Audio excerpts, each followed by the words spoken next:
Hello दोस्तों, स्वागत है हमारा आज की इस वीडियो में।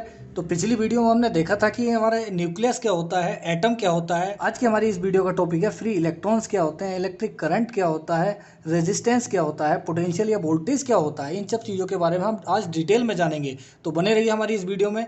तो चलिए शुरू करते हैं। नंबर पहला टॉपिक हम उठा लेते हैं, free electrons. Free electrons free electrons देखेंगे हम आज क्या होते हैं, ठीक है। तो ऐसे मटेरियल जिन्हें हम कंडक्टर कहते हैं, उनके एटम्स में अनेक फ्री इलेक्ट्रॉन्स होते हैं। ऐसे मटेरियल जिन्हें हम कंडक्टर कहते हैं, जिनमें इलेक्ट्रिसिटी आसानी से या इजीली इलेक्ट्रिसिटी फ्लो हो जाती है, उन्हें उनके जो हमारे एटम्स होते हैं, ठीक है, उनके एटम्स में बहुत सारे फ्री इलेक्ट्रॉन्स होते हैं। जैसे मान लीजिए हमारा ये है, ठीक है, ये हमारा इसका न्यूक्लियस था। हमने पिछली वीडियो में आपको बताया था कि ये बीच का हमारा न्यूक्लियस होता है, ये एक्स्ट्रा न्यूक्लियस होते हैं। न्यूक्लियस के अंदर प्रोटॉन हमारे न्यूट्रॉन होते हैं, इलेक्ट्रॉन इनकी बाहरी कक्षाओं में होते हैं, ठीक है। तो आज की हम इस वीडियो में देखेंगे कि कंडक्टर के अंदर जो हमारे फ्री इलेक्ट्रॉन्स होते हैं वो क्या होते हैं। तो जो फ्री इलेक्ट्रॉन्स होते हैं ये होते हैं बाहरी कक्षाओं में हमारे फ्री इलेक्ट्रॉन्स होते हैं। ये फ्री इलेक्ट्रॉन्स एक एटम से दूसरे एटम में अलग अलग डायरेक्शन में घूमते रहते हैं। जैसे दूसरा एटम भी हम यहाँ बना लेंगे तो ये ईजिली हमारा दूसरे एटम में चले जाते हैं, घूमते रहते हैं, ठीक है, ईजिली घूमते रहते हैं। बट जब हम उस कंडक्टर के दोनों सिरों के, जैसे मान लीजिए कोई कंडक्टर है, ठीक है, ये हमारा बी पॉइंट है इसका, ये हमारा ए पॉइंट है इस कंडक्टर का। तो जब इस कंडक्टर में दोनों सिरों के बीच में हम पोटेंशियल डिफरेंस या इलेक्ट्रिक प्रेशर अप्लाई करते हैं तो यह फ्री इलेक्ट्रॉन एक ही डायरेक्शन में चलने लगते हैं। मान लीजिए यहाँ हमने पॉजिटिव या निगेटिव, यहाँ हमने बैटरी अप्लाई की है, तो जो हमारे फ्री इलेक्ट्रॉन्स जो होते हैं यहाँ मान लीजिए इलेक्ट्रॉन्स है, तो ये इधर जाएंगे या आगे जाएगा या आगे जाएगा, इसी तरीके से इसी क्रम में ये इस डायरेक्शन में चलते रहते हैं आगे को, ठीक है।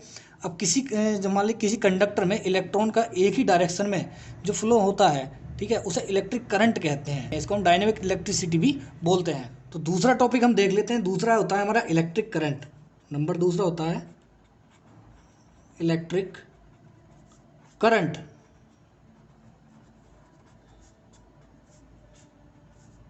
इलेक्ट्रिक करंट देख लेते हैं अब क्या होता है। बेसिकली इलेक्ट्रिक करंट जो होता है, जब किसी कंडक्टर में फ्री इलेक्ट्रॉन जो होते हैं हमारे, वो एक स्थान से दूसरे स्थान में फ्लो होते हैं, इस फ्लो होने की दर को इलेक्ट्रिक करंट हम कहते हैं। इसकी डेफिनेशन हम लिख लेते हैं। जब किसी कंडक्टर में फ्री इलेक्ट्रॉन्स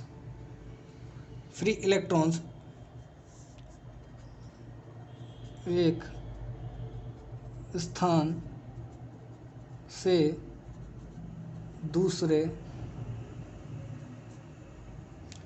से दूसरे स्थान में को फ्लो होते हैं। जब किसी कंडक्टर में फ्री इलेक्ट्रॉन्स जो होते हैं वो एक स्थान से दूसरे स्थान को फ्लो होते हैं, इस फ्लो होने की दर को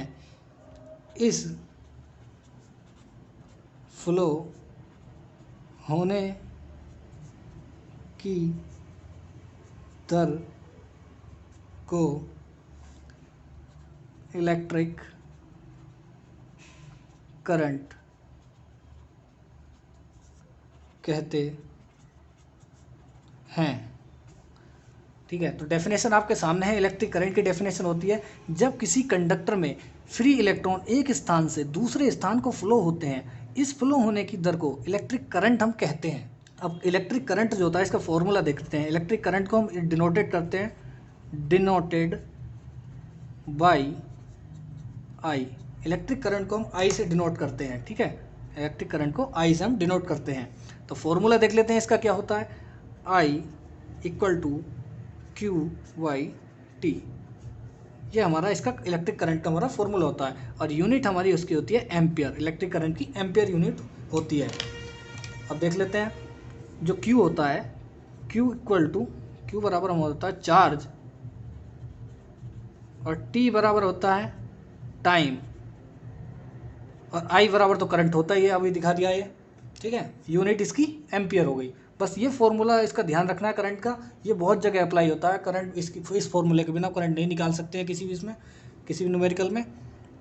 अब एक फॉर्मूला देख लेते हैं। ये जो होता है क्यू हमारा, क्यू बराबर जो होता है, क्यू बराबर एन इंटू ई वी हमारा होता है, जो पिछली वीडियो में हमने पढ़ाया था चार्ज के बारे में, इलेक्ट्रॉन्स के बारे में, वो हमारा उस वीडियो में मैंने जो चार्ज का फॉर्मूला था वो नहीं बताया था, लेकिन इस वाले में मैं बता रहा हूँ। Q बराबर N इंटू ई। ई बराबर जो होता है ये हमारे इलेक्ट्रॉन्स है। इलेक्ट्रॉन्स पे जो चार्ज होता है 1.6 इंटू 10⁻⁻19 कूलम्ब। ठीक है, ये चार्ज होता है इलेक्ट्रॉन्स पे, वो है। और ये नंबर ऑफ इलेक्ट्रॉन्स कितने हैं, जैसे 5 इलेक्ट्रॉन्स हैं तो यहाँ 5 कर देंगे, 5 इंटू इसकी मल्टीप्लाई कर देंगे तो हमारा चार्ज निकल के आ जाएगा। तो ये हमारा इलेक्ट्रिक करंट हो गया, फ्री इलेक्ट्रॉन्स हो गए हैं। अब चलते हैं तीसरे नंबर के टॉपिक पर, रेजिस्टेंस क्या होता है। बेसिकली हम देखेंगे अब रेजिस्टेंस क्या होता है।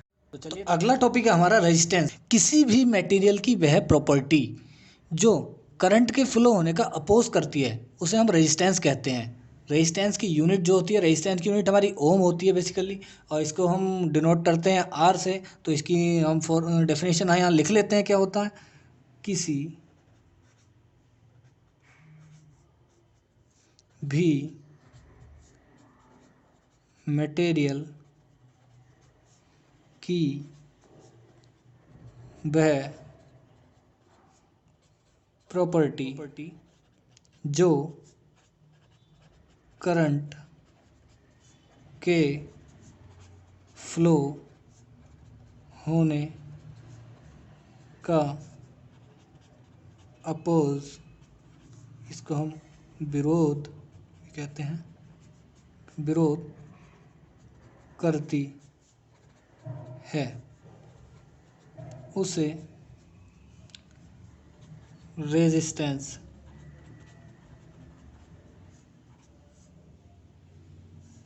कहते हैं। किसी भी मटेरियल की वह प्रॉपर्टी जो करंट के फ्लो होने का अपोज करती है या उसका विरोध करती है उसे हम रेजिस्टेंस कहते हैं। सपोज कोई कंडक्टर है, ठीक है, इसका कंडक्टर का खुद का कुछ रेजिस्टेंस होता है, कुछ वैल्यू का अपना कुछ रेजिस्टेंस होता है। जब हम यहाँ से करंट फ्लो कराते हैं तो कुछ करंट इस रेजिस्टेंस में कंज्यूम हो जाती है। तो यह कहने का मतलब है यह रेजिस्टेंस जो है करंट को फ्लो होने से रोकता है इस कंडक्टर में, जो इसका खुद का रेजिस्टेंस होता है कंडक्टर का। तो इसी को हम रेजिस्टेंस कहते हैं। जो करंट के फ्लो होने का विरोध करता है या अपोज करता है उसी को हम रेजिस्टेंस कहते हैं। और बेसिकली इस रेजिस्टेंस को हम आर से डिनोट करते हैं, डिनोटेड बाई आर। रेजिस्टेंस को हम आर से डिनोट करते हैं। अब इसका रेजिस्टेंस का फॉर्मूला देख लेते हैं। फॉर्मूला क्या होता है, R equal to rho L upon A. Resistance का फॉर्मूला होता है आर बराबर रो एल अपॉन ए, और यूनिट हमारी ओम। ये हमारा इसका सिंबल है, हम इसको ओम भी लिख सकते हैं, कोई दिक्कत नहीं है इसको। और जो रो होता है, रो हमारा रेजिस्टिविटी होती है, इसमें रेजिस्टिविटी, ऐसे यहाँ छूट गया, resistivity. Rho equal to resistivity होती है, और L equal to length, A equal to cross sectional area, cross sectional area लेते हैं। यहाँ पे आर जो होता है, रेजिस्टेंस जो होता है, वो डायरेक्टली प्रोपोर्शनल होता है लेंथ के, यानी कि रेजिस्टेंस या हिंदी में इसको हम प्रतिरोध बोलते हैं। यहाँ लिख देता हूँ मैं, प्रतिरोध। रेजिस्टेंस को हिंदी में प्रतिरोध बोलते हैं, यानी कि रेजिस्टेंस जो होता है वो डायरेक्टली प्रोपोर्शनल होता है लेंथ के, लंबाई के, और इन्वर्सली प्रोपोर्शनल होता है क्रॉस सेक्शनल एरिया, जिसको हम हिंदी में अनुप्रस्थ काट का क्षेत्रफल भी हम बोलते हैं। तो आर इन्वर्सली प्रोपोर्शनल होता है ए के, यानी क्रॉस सेक्शनल एरिया के। यदि हम क्रॉस सेक्शनल एरिया, किसी वायर का क्रॉस सेक्शनल एरिया हम बढ़ाएंगे तो उसका रेजिस्टेंस हमारा घट जाएगा, ठीक है। और यदि हम किसी का रेजिस्टेंस जब बढ़ेगा तो क्रॉस सेक्शन एरिया घट जाता है, क्योंकि इन्वर्सली प्रोपोर्शनल है। अगर वायर की लेंथ हम बढ़ाते हैं तो उसका रेजिस्टेंस भी हमारा बढ़ जाता है। अगला टॉपिक हम देख लेते हैं कि पोटेंशियल। पोटेंशियल क्या होता है। पोटेंशियल को देखते हैं। किसी अनंत पर स्थित धनात्मक इकाई चार्ज को किसी बिंदु तक लाने में किया गया कार्य, उसको हम पोटेंशियल कहते हैं, ठीक है। इसकी हम डेफिनेशन यहाँ पे लिख लेते हैं। किसी अनंत पर स्थित धनात्मक इकाई चार्ज को किसी बिंदु तक लाने में किया गया कार्य पोटेंशियल कहलाता है। किसी अनंत पर स्थित धनात्मक इकाई चार्ज को किसी बिंदु तक लाने में किया गया कार्य पोटेंशियल कहलाता है। सपोज ये हमारा एक कंडक्टर है, ठीक, और ये हमारा पॉजिटिव है यानी धनात्मक, ये निगेटिव है ऋणात्मक, ये ए पॉइंट है, ये बी पॉइंट है, हमारा इसमें चार्ज फ्लो हो रहा है क्यू, ठीक है। अब किसी अनंत पर स्थित यानी कि धनात्मक इकाई चार्ज यानी कि पॉजिटिव इकाई पे है, यहाँ से पॉजिटिव टर्मिनल से हम क्या कहते हैं, जब पोटेंशियल वोल्टेज अप्लाई करते हैं तो जो इसका चार्ज होता है पॉजिटिव से नेगेटिव तक भेजने में, इस चार्ज को यहाँ से यहाँ तक भेजने में जो कार्य किया गया है, जो वर्क डन किया गया है, ठीक है, जो वर्क डन हमारा हुआ है उसको हम पोटेंशियल बोलते हैं। ए पॉइंट है, ये बी पॉइंट है, सपोज ये कंडक्टर का ए पॉइंट है और बी पॉइंट है, पॉजिटिव टर्मिनल निगेटिव टर्मिनल, इसमें हमारा चार्ज क्यू बराबर एन इंटू ई हमारा होता है, ठीक है।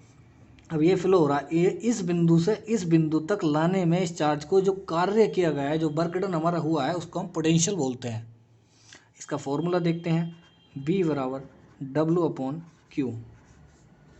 डब्लू हमारा क्या है, वर्क है, डब्लू बराबर वर्क होता है, क्यू बराबर हमारा चार्ज होता है। यह बेसिकली करंट की फ्लो होने की डायरेक्शन को निश्चित करता है, निर्धारित करता है, यानी कि ये जब चार्ज हमारा फ्लो हो रहा है तो इसी को हम करंट की फ्लो होने की जो डायरेक्शन है इसको निश्चित करता है। क्योंकि इलेक्ट्रिक करंट जो होता है वो हमेशा हायर पोटेंशियल से लोअर पोटेंशियल की तरफ फ्लो होता है। जो पोटेंशियल हो रहा है, पोटेंशियल की जो यूनिट होती है, यूनिट वो हमारी वोल्ट होती है। पोटेंशियल की यूनिट वोल्ट होती है और वोल्टेज की यूनिट भी वोल्ट होती है, ईएमएफ की यूनिट भी हमारी वोल्ट होती है। अब अगला टॉपिक हम देखते हैं कि वोल्टेज क्या होता है। वोल्टेज बेसिकली एक पोटेंशियल जो होता है ना, वोल्टेज उसी की तरह सेम होता है। और वोल्टेज जो होता है वो इलेक्ट्रिक प्रेशर भी बोलते हैं हम वोल्टेज को हम इलेक्ट्रिक प्रेशर भी बोलते हैं, क्योंकि वो करंट को फ्लो कराने में हमारी हेल्प करता है। वो फोर्स लगाता है तब करंट हमारी फ्लो होती है किसी कंडक्टर में, ठीक है। अब हम एक एग्जाम्पल तरीके से देखते हैं, पहले यहाँ लिख लेते हैं वोल्टेज को हम इलेक्ट्रिक प्रेशर, वोल्टेज को हम इलेक्ट्रिक प्रेशर भी बोलते हैं। अब देख लेते हैं, सपोज कोई पानी का पाइप होता है, जैसे पानी का एक पाइप है, इधर से हम पानी का प्रेशर यहाँ जा रहा है, अब पानी इधर से फ्लो हो रहा है तेज़ी से, इधर से निकल रहा है। हम इधर से प्रेशर लगा रहे हैं पानी का किसी चीज़ से, सपोज मोटर से हम पानी खींच रहे हैं तो पानी इधर से प्रेशर लग रहा है, पानी इधर को निकल रहा है, ठीक है। तो इधर हाइयर प्रेशर इधर ज़्यादा है, इधर से पानी लग रहा है। अब करंट वोल्टेज का भी सीन सेम होता है एकदम। किसी कंडक्टर में हाइयर पोटेंशियल इधर 10 वोल्ट है, बी इधर मान लीजिए 5 वोल्ट, ठीक है, ये ए पॉइंट है हमारा। अब यहाँ से जो हमारा जो इलेक्ट्रॉन होते हैं, इस कंडक्टर में इलेक्ट्रॉन होते हैं, हमारा जो चार्ज होता है, तो जब वो इधर से हाइयर पोटेंशियल से जब ये प्रेशर लगा वोल्टेज अप्लाई करते हैं किसी कंडक्टर में पॉइंट पे, दोनों पॉइंट पे, तो इधर से जब चार्ज फ्लो होता है वो तेज़ी से फ्लो होता है हाइयर पोटेंशियल से लोअर पोटेंशियल की तरफ। जो चार्ज हमारा फ्लो होता है तो ये हमारा इसी की वोल्टेज की सहायता से ही होता है। बेसिकली इलेक्ट्रिक प्रेशर होता है, ये प्रेशर लगाता है ताकि जो कंडक्टर में इलेक्ट्रॉन्स होते हैं वो तेज़ी से फ्लो हो इधर को। अब वोल्टेज की जो यूनिट होती है, वोल्टेज की यूनिट हमारी वोल्ट होती है। अभी हमने पहले बताया है कि वोल्टेज की यूनिट वोल्ट होती है, ईएमएफ की यूनिट वोल्ट होती है, पोटेंशियल की यूनिट भी हमारी वोल्ट ही होती है। अब इसका हम फॉर्मूला देख लेते हैं, V बराबर आई इंटू आर। इससे हम वोल्टेज को फाइंड करते हैं, ये न्यूमेरिकल में काफ़ी हेल्प करेगा। अब V बराबर तो हमारा वोल्टेज हो गया, I बराबर हमारे यहाँ करंट होता है और R बराबर हमारा रेजिस्टेंस होता है यहाँ। आई होप ये वीडियो आपको पसंद आई होगी।